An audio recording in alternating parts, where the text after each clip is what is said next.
సంగారెడ్డి జిల్లా బండ్లగూడలో ఎంపీ రఘునందన్ రావు పర్యటించారు. రైల్వే భూముల్లో ఇళ్లు నిర్మించుకున్న బాధితుల వద్దకు వెళ్లిన ఎంపీ వారి సమస్యలపై ఆరా తీశారు. రైల్వే అధికారులు ఇళ్లకు నోటీసులు ఇవ్వడంపై బాధితులు ఆందోళన వ్యక్తం చేయగా ఎంపీ వెంటనే రైల్వే అధికారులతో ఫోన్లో మాట్లాడి పరిశీలించాలని కోరారు. పటాన్ చెరువుకు రైల్వే రావడం సంతోషమైనా పేదల ఇళ్లు కోల్పోవడం బాధాకరమని అన్నారు. బాధితులకు న్యాయం జరిగేలా చూస్తారని హామీ ఇచ్చిన ఎంపీ అనంతరం రైల్వే స్టేషన్ పరిసరాలను, పాత ఈఎస్ఐ ఆసుపత్రిని పరిశీలించారు.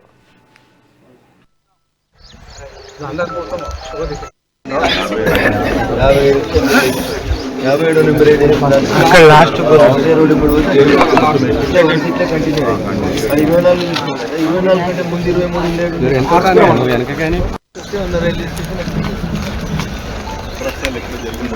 కఠిన రైల్వే స్టేషన్ ఇట్లా గురగొట్టిపోయి తేడుతుందండి. నాకు తెలిసినంత వరకు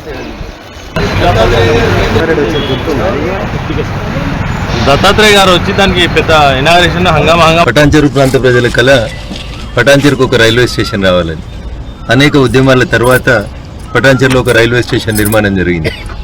నిర్మించినటువంటి రైల్వే స్టేషన్ నాకు ఐడియా ఉన్నంత మటుకు దేశంలో ఏ రైల్వే స్టేషన్ కూడా కఠినంగా ఇప్పుకపోయినటువంటి పరిస్థితి, వేసిన పట్టాలు తీసుకుపోయినటువంటి దుస్థితి ఎక్కడ ఉందని నేను అనుకోవట్లేదు. తెలంగాణ రాష్ట్రం ఆవిర్భవించినటువంటి తొలి రోజుల వరకే 2014 వరకే పట్టాలు, స్టేషన్లు అన్ని ఇప్పుకొని పోయినారంటే పరిస్థితి ఏందో ఒకసారి ఆలోచించాలి.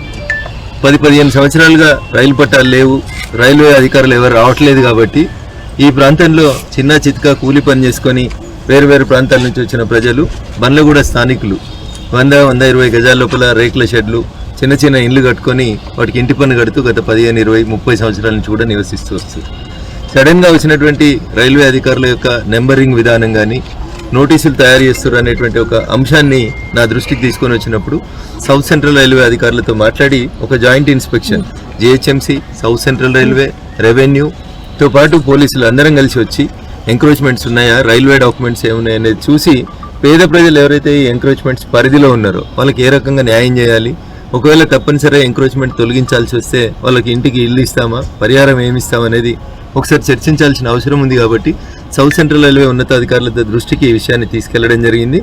నెక్స్ట్ వీక్ మళ్ళీ అన్ని శాఖల అధికారులను తీసుకొని వచ్చి సమస్య సాధ్యమైనంత త్వరగా పరిష్కరించి బాధితులకు న్యాయం చేస్తామని చెప్పి ఈ సందర్భంగా హామీ ఇస్తాం. పటాన్ చెరువు